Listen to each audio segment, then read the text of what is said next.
experienced before. So when you think about all of the aspects of COVID, the shutdowns, the mandates, the all of the issues and delays in commerce, and then you look at what's going on with NFT, I guarantee you NFT would not have had its meteoric rise had it not been for the pandemic. I mean, really think about that. Think about all of the elements that go into NFTs. Think about all of the things that go on with respect to cryptocurrency and how things work on the blockchain. Blockchain unto itself was rocking and rolling right before the pandemic. And as a matter of fact, and I know this because I have a lot of friends in DC, but the FBI was about to announce a new task force designed to go after fraud using cryptocurrency. And that actually would have cut everybody off at the knees on blockchain outside of crypto. So now that you've got the pandemic and all of the confusion that it created, all the delays that it created, it also created opportunity. That's right. And with NFTs, that makes a lot of sense. So it's gonna be interesting to see how this plays out. Hey James, how are you, buddy? Hey James, how are you? We're just having like the hello talk, and we're talking about a little bit about how to start with the NFT. Yes. Okay. Go ahead. We were talking about society and what's been going on with the delays and why NFTs had such a meteoric rise. I mean, when you look at a vacuum of opportunity and a vacuum of information, something like NFT was able to really explode and grow. And as we all know, once you let the cat out of the bag, so to speak, it's almost impossible to put it back in. So that's one of the many reasons why NFTs are doing so well. Except, interestingly enough, and this is certainly where we can start to have the conversation about Michael and Whitney and all of those things. Typically in a business situation, in a new category that is more trend focused, you have a very, very limited window to capitalize on that trend. Your average trend for a new endeavor or a new category is roughly 1 to 4 years. It just depends on the segment, depends on the sector, and all of those things. NFT had such a meteoric rise in the upper echelon in the 1%. Remember that very first NFT that sold for over $1 million? No one believed it. No one ever thought that this would continue. Not even. But it did. Yeah. Right. But it did. Yeah. Start with the people. Right. But the beauty of this now is that it's already burned out the 1%. So now, instead of waiting a year or two to capitalize on the mass market, it's already moved into the mass market at historic speed. I mean, Universal's already putting out NFT. They were putting out NFT covers for downloads last year, and that's going to continue for them. So it's certainly, we're in the right space at the right time, and the DNA aspect of it certainly makes it a lot more interesting and unique. Adding to a lot of sense, also like the value wise. We adding to like NFT plus the DNA is very, very unique. But actually, it's hard to get it like to happen with NFT with DNA. So we're in the very unique business with the NFT with DNA thing. Agreed, and that was something. So let me just take a step back, because it's unusual how we just jumped in on this. But let me just take a quick step back and give you, Jason, a little bit of background. I've been in this business for a very long time, most of my life, in fact. Wow. I grew up in advertising and marketing and public relations and journalism. I started out as the youngest producer ever hired in broadcast history. I was 19 years old. I was on-air talent for CNN for 2 years. That's when it was actually a real news organization, not a bias, tent pole for Washington, D.C., as it is today. It's when journalists actually cared about what they do. My family, my father's a legendary ad guy. My mother was a socialite on a PR firm. I ended up taking over a lot of their businesses after working with them and bringing brands like Sephora into the United States, and managing the Spice World Tour, Christina Aguilera's first two albums. I handled the Rock and Roll Hall of Fame's 25th anniversary. I mean, I could go on for a very long time about all of that crap.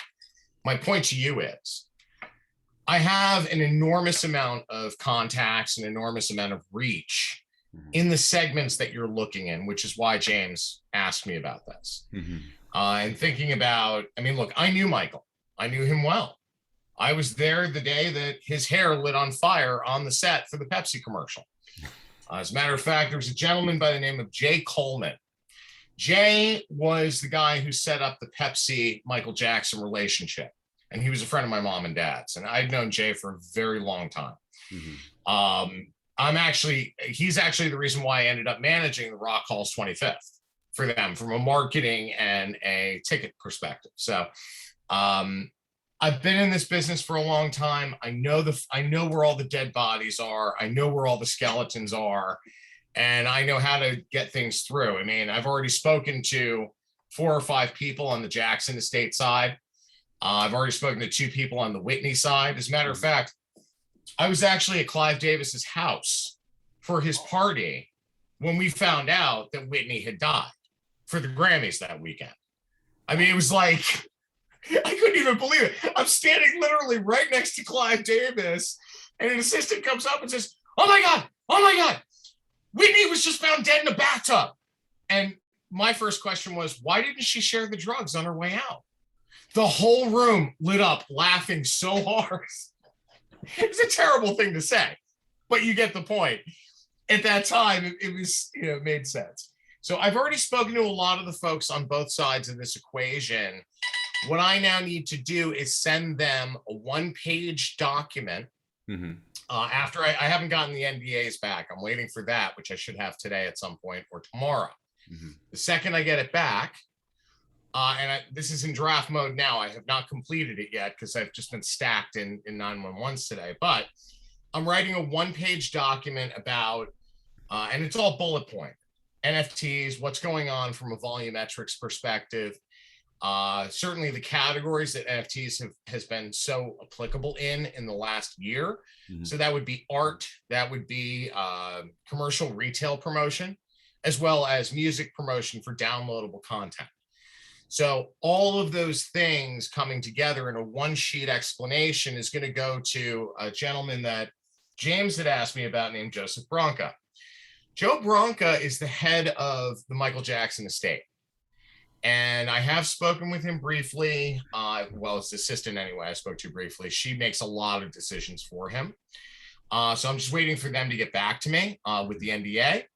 I've also spoken to 2 of the licensing folks on his side of the equation as well. Whenever you deal with the Jackson estate, you got to deal with like 6 different parties. Once you get past that initial phase, you're assigned 1 person and that's it. You move forward, it's done. The reason for all the gatekeepers is obviously the Michael Jackson estate is one of the most valuable estates in history in terms of the catalog, the portfolio, and certainly the content.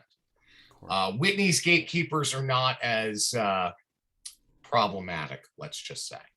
So we will have most of this wrapped up in the next couple of days, and then I can put everybody together on a Zoom call. Great. That sounds so great. Good. All right. Good. James, you happy, buddy? Yes, sir. Good. Jason, what questions do you have for me? What can I answer for you? What can I do?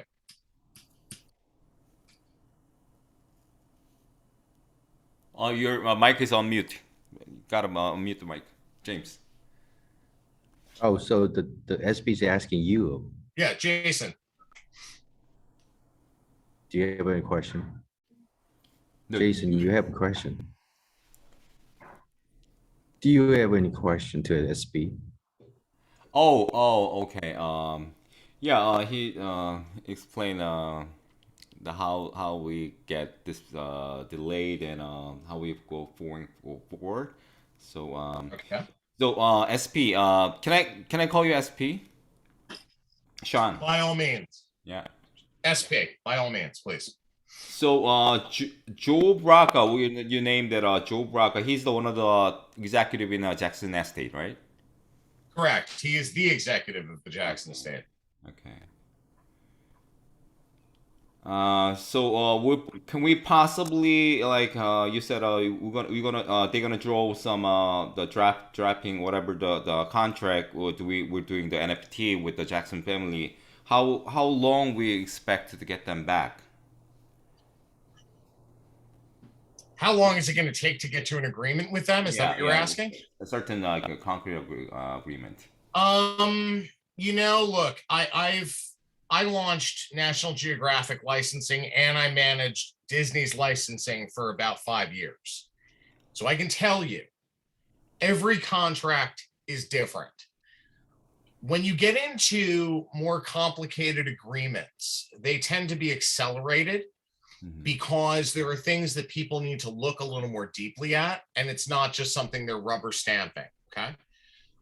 When it comes to new technologies, when it comes to new materials, okay, in licensing, often licensing attorneys, and I've already spoken with their licensing attorney, often licensing attorneys will spend more time and accelerate the process when it's something new, because they want to get in on it right away and they want to get it out the door. So some contracts can take a month, some contracts can take 3 months. I would expect this would be about 30 days in terms of total time frame. Okay. And I have a second question. Like between the studio metaverse and HillStory in your company, how do we stand each other? How do we stand with each other doing NFT project together? What do you have in mind? Like we're doing like fee basis or Okay. yeah. What do you think? James had brought this to me and asked me to accelerate this because he knows I know the right people. James, why don't you jump in and explain what your idea on the revenue model was, so that we Yeah, so basically you taking care of the licensing part. And I just asked Joel Meyer, and we had the conversation um, 3-4 times about the DNA stuff. So he's going to draw the institution this week, which is going to DNA sequencing. So he is verifying which company is going to be work with us. So he's taking care of extracting DNA, the data, and put it in the blockchain. So I'm taking care of the technical parts and marketing, and the studio metaverse is going to taking care of Korean investors. That's pretty much what we need to do. So you taking care of licensing parts in agreement with celebrities, and we taking care of the technical part and initial investments, Okay. and project procedure. And the John Meyer is going to draw the DNA sequencing institution, and we're going to agree with them. They have an agreement with them regarding the extract the celebrities DNA information. So that's pretty much what we need to do. So it got pretty obvious each person's stance. So I'm the middle of the intermediator to communicate with each other, technically, marketing, or investment wise, and even like a licensing. Even I can represent the studio metaverse about our project in the future. So that's what I'm thinking about. Okay. Jason, there are three different ways that licensing agreements work. First is XYZ Corporation has a product they want to attach to an artist or a brand name. They go to said company, they sign a licensing agreement, they pay a fee, and then they pay a royalty from the sale of each unit, right? That's the most common way licensing works. The second is a little more complicated. It's sometimes an entity, whether that's the Michael Jackson estate, if it's a company that's licensing out their brand, they will work hand in hand with the licensee in a partnership to push that product. Okay. That's not very common, but it is done. And I've done it many times. I've done it both ways. The last way is one that is a little more involved. And I'm hesitant to even go down this road because I think it's going to create more confusion than it would anything else. So let's focus on the first two, okay? We need to identify who is going to be the licensee. Okay, so is that Studio Metaverse? Is it a company we create? I mean, there are a lot of different ways this goes, okay? We don't know where the licensor, that's the Jackson estate, we don't know where they stand with respect to this particular business. So it's not unheard of that they would want to promote it themselves and be a part of it themselves, in which case a partnership document is drawn up alongside the licensing agreement that states that the Jackson estate is responsible for X and Y and Z, and our entity is responsible for A, B, and C, okay?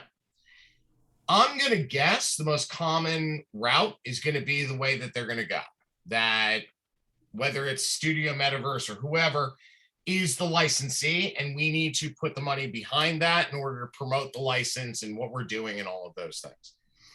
Within a licensing agreement, you draft up specific modules, specific terms and conditions that the licensor must abide by. So as an example, we tell the Jackson estate that we need Michael Jackson's Facebook page to push this out 6 times within a week. And we give them the days and the times that and the content that we want pushed. And they do that for us, or they name us as an agent of, and we go in and do it ourselves with them moderating, okay? I'm bringing up this detail because it's important to understand the different variables that go into these agreements. So from my perspective, I don't have a set protocol here. I don't have a set, this is what I want, this is how much money on this day, and so on. Whether it's a fee, whether it's a commission, whether it's a mix of the two, I have no idea at this point, because this was thrown on my plate a couple of weeks ago with James, and I haven't had a chance to speak with you yet. And James and I haven't had that conversation yet. I'm just trying to get the ball moving so that we can at least, figure out, okay, there's interest, great. Now let's talk numbers, because now that'll give us an understanding as to how much investment needs to be lined up and so on. So numbers have been thrown at me, whether that was 5 million as a raise or 10 million as a raise, whatever it is, it doesn't matter. At the end of the day, we need to look at this and say, okay, are we creating a separate entity? In which case, who are the players in that entity and what are their roles? From my perspective, I know the licensing business. I know marketing. I understand positioning. I know the music business. So from an operational and marketing perspective, I know those things. From a financial perspective, that's not my responsibility. The responsibility of the financial side of it, the raise side of it, is somebody else, okay? Obviously, budgets and those kinds of things, I got to take care of once we determine what that money is. Because only after we factor in costs are we really going to understand what the revenue potential is. We can sit here and say, Michael Jackson is the #1 artist in history in terms of singles, in terms of pocket downloads when you look at certain time period and criteria. And each time one of those pockets happens, you're looking at about 100 million downloads. Okay. Do we think we're going to get 100 million DNA NFTs out of this? I have no idea at this point. I need to do the research in order to determine that number. But we can softball and say at 10 million or at 5 million, if it's $20 a shot, well, we all know what that looks like from a revenue perspective. So it turns into a different conversation. Does that make sense? That makes sense, yes. Okay. I just think we need to have an open conversation once we get to the next step, is what my point is. Okay. So let me have a conversation with Jason first, and Of just to course. set up the studio metaverse stands first, and then deliver that information to you. Okay.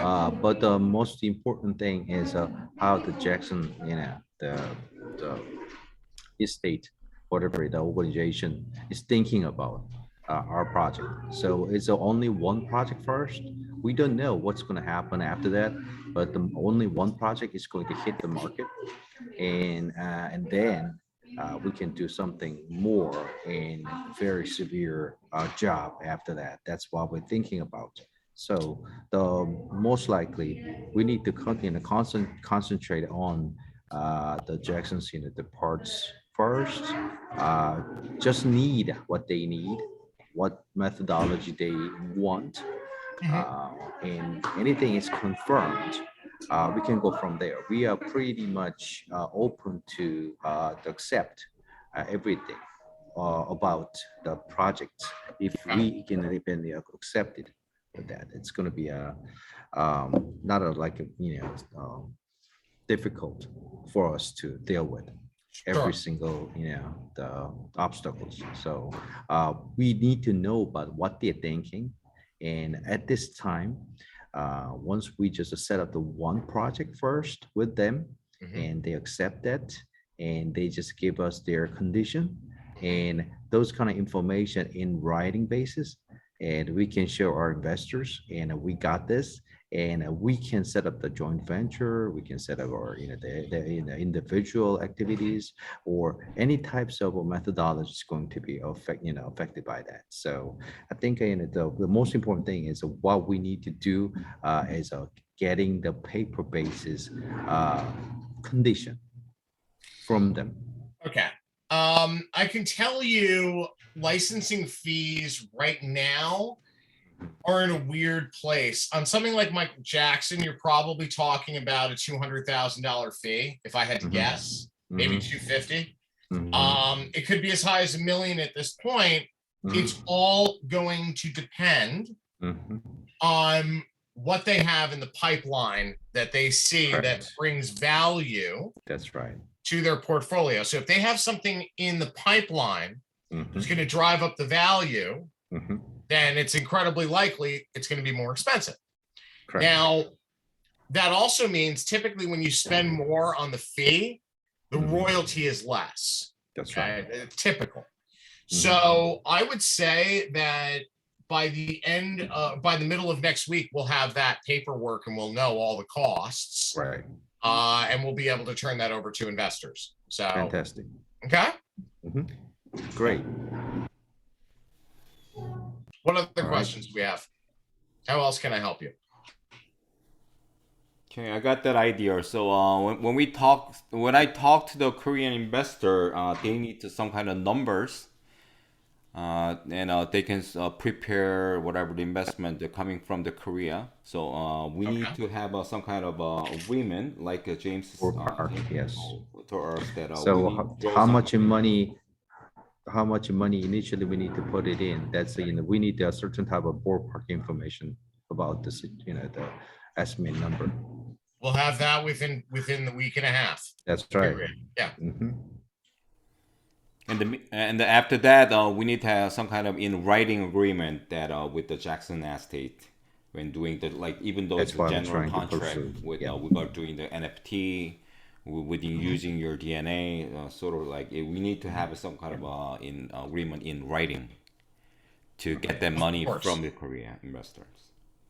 Okay. So we'll have a document Hmm. that will state what the fee is, what the share is, the royalty, their first blush, so to speak. Okay. So, do we need to propose first, or we No, need to wait no, until the what did it? Okay. no.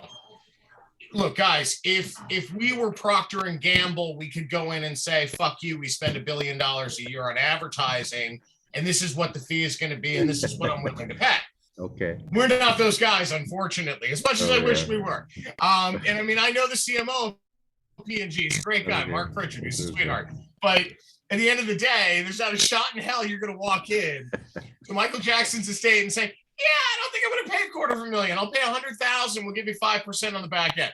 No, they're not going to do that. That's What right. they're going to do is they're going to come back to us once they've expressed interest and say, okay, here's what our proposed fee is for the initial license. And then here's what we want from a royalty perspective. That's when the back and forth begins. Correct. That's when you go and say, okay, All right. I want, 100 posts on Facebook, Instagram, TikTok, and so on included in the agreement. We want, X amount of free downloads of all Michael Jackson music to give away and grease some hands, that kind of shit. There's a lot of stuff that goes into this, guys. A lot. When it comes to a licensing agreement, it is one of the most complicated legal documents you will ever see in your life, because you're literally taking the responsibility on of the brand's intellectual property. Absolutely. Okay, so there's a lot of what you can do, and there's even more of what you can't do. It's listed in that document. Absolutely. You have to agree to all those things, and there are costs associated with that. Okay, so the first document we're going to get is the fee, the initial fee, and then of course what the royalty is. That'll give you an idea as to what their high ask is, and we'll know right then and there if they're willing to play ball. Absolutely. In terms of bringing that fee down. If they're not, and that's all going to depend on what's going on in their specific pool right now, as I said before, what do they have in the pipeline? If they're not willing to play ball in terms of the amounts, what we can play with is what they give us in return as part of that fee. Okay. So much like when you go out and you hire an attorney, you know what their hourly rate is. You're going to get charged, a pro rate depending on the amount of time you're on the phone with the lawyer and all that stuff. Okay. Same kind of thing in licensing. You know what the fee is, and you'll know what the royalty is. Where you have negotiating power is what the brand is going to do to support your license. Correct. So let's play devil's advocate for a second. If it's $500,000, we can say to them, hey, we want an aggregate value of $100,000 built into a social program for Facebook, TikTok, Twitter, and Instagram. And this is what we believe we would like in terms of volume. And then we do back and forth, and they tell us, okay, we have this library of assets that we will allow you to use that has Michael's image and his music in it, that kind of thing. So that's where the numbers start to really get determined, guys, is when we know what that basis number is. Then we can play ball. The reason why I'm bringing this up and I'm walking you through this process is so that you understand the complexities and how many different layers to this kind of thing there is. I understand. So the reason why I'm asking you is it's like a detailed explanation regarding our project, how the project is going to generate the revenue. I think that's the most important thing for them to understand the situation. So once they can see how they can make money and how each thing, the value is. Investors? Are you talking about No, the no, no, investors? no, no, Or you're talking no, about no, Michael's no. people? So the MJ people. They don't give a shit. They don't they don't care. What they care about is what that initial license fee is and what the royalty rate is. That's what they care about. That's right. But they're going to want to know. So I have enough experience in licensing and in music to be able to justify to them, hey guys, this is an on the come kind of situation. Take the one-time fee and the royalty, and we'll work out together what that plan looks like for distribution. Because we're going to have to go through the label. That's right. In order to capitalize on music. We're going to have to go through the studio in order to capitalize on any of his content. So my point in that is, yeah, we can put this in any number of places where NFTs are sold. I mean, there are a million NFT stores now. The question is, do we want to do a specific partnership with a retailer? Do we want to do, I mean, there are a lot of different ways we can push this out. That's right. The other. That's right. Now, let me just explain one other thing very quickly. Years ago, you guys both know who National Geographic is, right? That's right. Mhm. Jason? Yes. Okay, you know National Geographic. Yeah. Okay. So when I was a kid, National Geographic was the magazine. It was the society based in Washington, D.C., and their education programs. Okay. So they would go out and they would pay for explorers to go to various points on the earth and learn about the environment that's there, the animals, the indigenous life, and so on. Okay. They would also keep up an archive, a library of images. They came to me wanting to do a licensing program. And at first, you got to understand it's a nonprofit, National Geographic, and licensing is a for-profit business. So I had to set up an entity underneath the nonprofit whose profits actually fed the nonprofit. It was a pain in the ass. During this time, what we would do is we would actually marry certain licensees together to promote each other. It was much more cost effective. It saved National Geographic money and it saved the licensees money. I envision this as being very much the same because it's not just about the DNA NFT. It's about the content that's coming with it. The DNA NFT is sort of the linchpin in terms of not even the conveyance by which it happens, but certainly the security that comes with it being unique. That's right. Right? Now, when I dial into how that gets promoted, what are we attaching to it? Is it a song? Is it an image? Is it both? Is it, special photograph out of the Michael Jackson archive that no one's ever seen before? There are a lot of different ways that goes. So we really need to determine what that NFT is really going to be, that token. Is it going to be an image or a song or both? At this time, image only. Image only. Okay. Image only is a little more complicated, only because his music is what made him him. And, the music videos is what made him the superstar he was. So sticking with an image, we would need either an iconic image that everyone has seen but can now actually own, using the NFT. And that's right. The DNA is the popular trigger that promotes it as a property that somebody will want to own as a collectible. Right. That's right. If it's music that's attached to it, do you have any idea how many fucking songs that man has in the vault that's never been released? That's right. That's right. Hundreds. So maybe it's a matter of finding out what the estate wants to release next, doing a collaboration with the label, and banking it together. You get more money out of that. That's right. More revenue, that's for sure.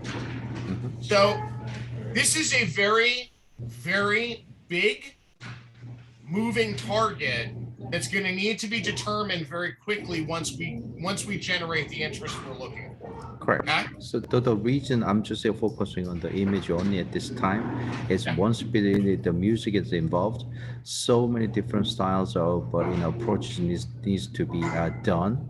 But the image only, iconic image only, and then we can start from there, and it's going to be easier for them to understand what kind of situation is going to happen, and we can explain pretty easily, so they can easily attach to our business, so we can work together. So that's what I'm just looking for first. Okay. And in the future, we can attach that to the video or music, whatever the assets we can handle, and we can do that. But at this time, our capability is quite limited, but we can show them how we can handle the project in an efficiently in good way. So once they can understand our situation, they can easily we can deal with a very simple license agreement about the iconic image only, and they can get the benefit from our business. How they can going to get the benefit? They're going to be educated by this project. So that's what I'm just looking for.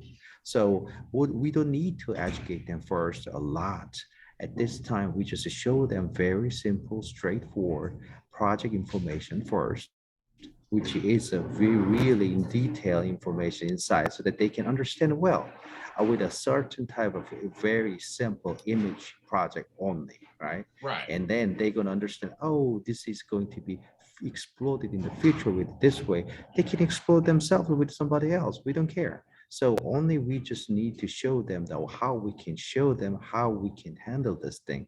That's what we need to focus on, right? So Mhm. I don't want to just cut the bullshit, So we really focusing on the fairly straightforward and simple and nice way for them to understand. That's why we're just focusing on their parts.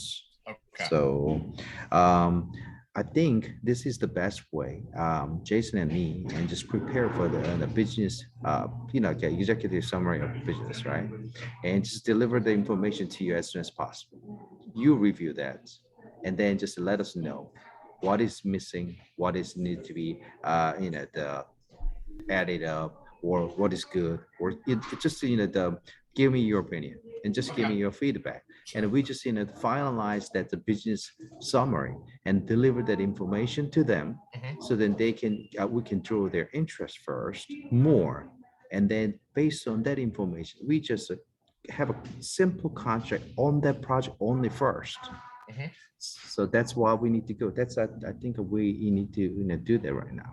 Okay. Okay. Okay. Jason, do you have any other questions at this time? Yeah, no, that was it. That was it. And just adding to the James, and when we after the phase one, like in simple picture mode with the MJ, with whether or Yeah. not we adding to DNA is another matter. But in the phase two, we're planning to have music streaming on the blockchain. So that will be we don't have any like difficult technical issue with adding the music in the blockchain. So that's I'm trying to focus on the simple way to starting off with the picture only with MJ. That will Right. make them understanding better with the NFT is so much profitable.